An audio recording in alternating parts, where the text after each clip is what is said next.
Bom, gente, aqui é o Lucas e o vídeo de hoje é sobre qual era o espinho na carne de Paulo. Muita gente deve conhecer o texto, vou colocar o texto na tela.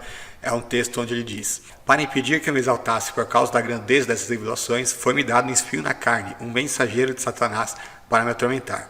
3 vezes orei ao Senhor para que o tirasse de mim, mas ele me disse: minha graça é suficiente para você, pois o meu poder se aperfeiçoa na fraqueza. Portanto, eu me gloriarei ainda mais alegremente em minhas fraquezas, para que o poder de Cristo repouse em mim. E aí muita gente discute o que seria esse espinho na carne que Paulo se refere aqui, né? Em primeiro lugar, é preciso deixar claro, né? A hipótese que eu vou tratar nesse vídeo não é um dado objetivo, não é uma certeza, né? Justamente porque nada que a Bíblia não afirma objetivamente e claramente, a gente pode afirmar com um grau de certeza. Entretanto, existem vários indícios, né, que a Bíblia deixa aqui ou ali, que leva a gente a crer que existe uma forte possibilidade de que seja aquilo que eu vou falar agora, que é a hipótese que eu trabalho acerca disso, né? Para entender isso, a gente tem que ir lá para o texto de Gálatas, em Gálatas, no capítulo 4, versículo 13 ao 15, onde ele diz: como sabem, foi por causa de uma doença que lhes preguei o evangelho pela primeira vez. Embora minha doença lhes tenha sido uma provação, vocês não me tratam com desprezo ou desdém. Pelo contrário, receberam-me como se eu fosse um anjo de Deus, como o próprio Cristo Jesus. O que aconteceu com a alegria de vocês? Tenho certeza que, se fosse possível, vocês teriam arrancado os próprios olhos para dá-los a mim. Então aqui a gente vê, em primeiro lugar, 3 coisas que Paulo diz, né? Primeiro, que ele tinha uma doença, né? Segundo, que essa doença era uma provação para os Efésios, então, para os Gálatas. Então, com certeza, devia ser alguma deformidade física, alguma coisa visível, porque senão não seria uma tentação para eles. Em terceiro lugar, que tinha relação com a visão, né, com o olho. Por quê? Porque ele escreve lá no verso 15: o que aconteceu com a alegria de vocês? Tenho certeza que, se fosse possível, vocês teriam arrancado os próprios olhos para dá-los a mim. Então, se ele diz, ele está falando da doença dele, ele diz que a doença era uma provação, e depois diz que os Gálatas estavam dispostos a dar os próprios olhos deles para Paulo, então isso deve significar que essa doença era uma doença nos olhos, né? O que eu presumo a partir dessas informações? Paulo devia ter alguma deformidade física nos olhos, talvez os dois, talvez em um só, mas essa deficiência física dele, alguma deformidade visível, fazia com que fosse uma provação para as pessoas levarem ele a sério, né? Então, por isso que ele diz, né, que embora a minha doença lhes tenha sido uma provação, não é o que ele diz que foi uma provação para ele, mas foi uma provação para os Gálatas, né? Por que foi uma provação para os Gálatas? Porque muita gente teria tendência de zombar de Paulo por causa da doença que ele tinha.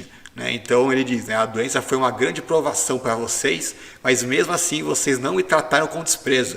Por quê? Porque a tendência natural seria alguém tratar com desprezo alguém que tivesse a deformidade que Paulo tinha. Mas mesmo assim os Gálatas não trataram Paulo com desprezo. Aí ele diz: mesmo assim vocês teriam arrancado os próprios olhos para dá-los a mim, se vocês pudessem. Ou seja, né, que devia ser uma doença física nos olhos, mas os Gálatas, além de não desprezarem Paulo por causa disso, trataram ele tão bem que estariam dispostos até a trocarem os olhos com Paulo, né, até a darem os próprios olhos para Paulo, né, de tão bem que eles trataram. Claro que é um eufemismo, é uma força de linguagem, mas de tão bem que eles trataram Paulo. Então, a partir desse texto, a gente pode presumir, né, concluir, né, até com um certo grau de razoabilidade, que, primeiro, Paulo tinha uma doença; segundo, que essa doença era uma deformidade física, não era apenas que ele não sabia enxergar bem, né, como se ele precisasse de óculos, se fosse apenas isso, não era uma coisa que não fosse tangível, era uma deformidade física realmente, uma coisa visível, uma coisa que era uma provação para os Gálatas, e essa deformidade física ela se encontrava mais especificamente no olho, né? E a gente vê aqui no final da carta, inclusive ele escreve, né, Gálatas 6:11: vejam com que letras grandes estou lhes escrevendo de próprio punho. Por que Paulo diz aos mesmos Gálatas que ele falou da deformidade do olho, né, que ele tem? Por que ele fala nessa mesma carta, né, para esses mesmos destinatários: vejam com que letras grandes eu escrevo no meu próprio punho?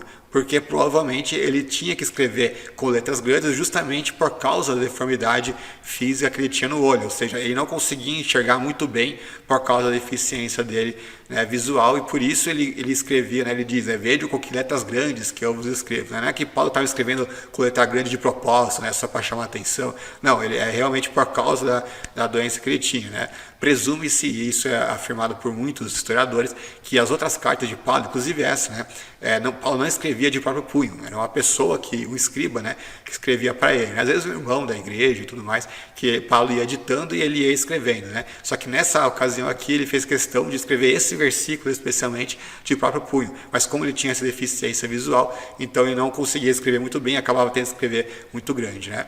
E por fim, tem mais um versículo que comprova isso, né, na minha opinião, que vai ao encontro dessa teoria, que diz lá em 2 Coríntios capítulo 10, versos 10. Pois alguns dizem, as cartas dele, ele está falando dele mesmo, né? As cartas dele, de Paulo, são duras e fortes, mas ele pessoalmente não impressiona e sua palavra é desprezível.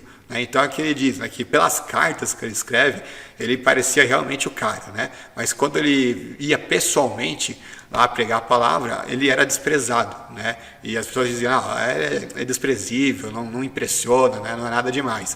E eu também, né, toma a liberdade de interpretar aqui que tem alguma coisa a ver com essa deformidade física que ele tinha nos olhos, que fazia com que ele sofresse esse tipo de zombaria, né? Que ele mesmo disse nos Gálatas, né? Que os Gálatas não trataram ele com desprezo nem com desdém, apesar da doença que ele tinha. E aqui aos Coríntios ele diz o contrário, né? Que os Coríntios trataram ele com desprezo, com desdém, né? Quando ele estava lá pessoalmente com eles. Pelo menos alguns deles, é que ele diz, né? Pois alguns dizem. Então não está falando de todo mundo, né? Com certeza teve muitos Coríntios que trataram Paulo muito bem. Só que alguns não, alguns desprezaram ele, né? Da mesma forma que ele escreveu aos Gálatas, só que no caso os Gálatas não fizeram isso. E os Coríntios, alguns dos Coríntios fizeram isso, desprezaram Paulo pessoalmente, presumo eu, por causa dessa deformidade que ele tinha.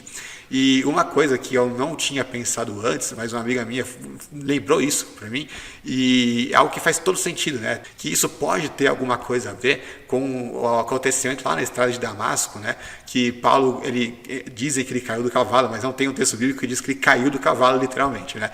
Mas o que o texto bíblico diz é que ele ficou cego durante 3 dias quando Jesus apareceu para ele, né, no céu. E depois de 3 dias ele foi curado dessa cegueira quando Ananias impôs as mãos sobre ele.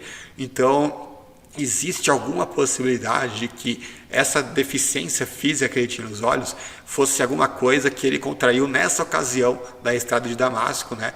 Quando ele ficou cego, né? E aí, tudo bem, o texto bíblico diz que Ananias impôs a mão sobre ele e curou ele da visão, né? Ou seja, ele deixou de ficar cego. Ele conseguiu enxergar, mas o texto não diz se ele teve ou não alguma sequela disso, né? Então é possível que ele tenha restaurado a visão em si, né? Porque ele estava totalmente cego, não enxergava nada, e aí ele começou a enxergar, né? Mas tenha tido alguma sequela, né? Alguma deformidade, talvez alguma coisa que foi talvez até crescendo com o tempo, e que, embora Paulo orasse várias vezes para ser curado disso, como ele mesmo diz lá no texto aos Coríntios que a gente lê no começo, né, Deus não queria curar Paulo. E por que Deus não curou Paulo? Ele mesmo diz, né, para que ele não ficasse orgulhoso, né, de todas as revelações que ele tinha e tudo mais, né, de quem ele era.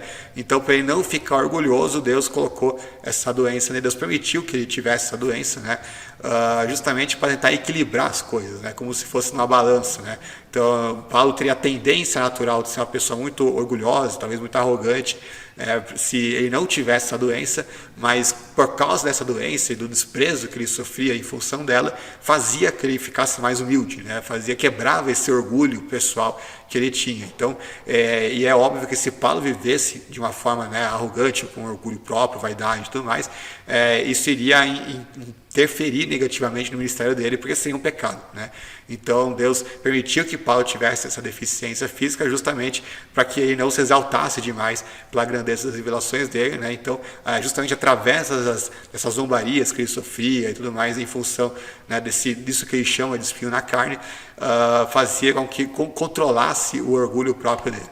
Então é o que Paulo escreve nessa ocasião, e é como eu interpreto a questão do espinho na carne. Mas como eu falei, eu estou aberto a todas as interpretações. Eu já vi outras pessoas com outras interpretações, por exemplo, gente falando que esse espinho na carne nada mais era do que as perseguições que Paulo sofria aí dos judeus e de vários lugares aí, né? Mas eu não acredito que o espinho na carne que ele fala fosse uma referência apenas às perseguições que ele sofria, porque é uma coisa que o próprio Paulo escreve que todo cristão sofreria, né? Tem vários textos que falam isso, né? Que todo cristão sincero vai ser perseguido, ainda mais naquela época em que o cristianismo era perseguido mesmo, era proibido, até hoje em alguns lugares do mundo, né? Mas então, se Paulo sabia que todos os cristãos eram perseguidos, que isso era uma coisa natural, normal da vida, ainda mais naquela época, naquele contexto, então ele não ia colocar a perseguição em si, que é uma coisa que todos os cristãos sofriam, como se fosse espinho na carne, que ele queria tirar de lá e que Deus não deixava, né? Devia ser uma coisa particular dele.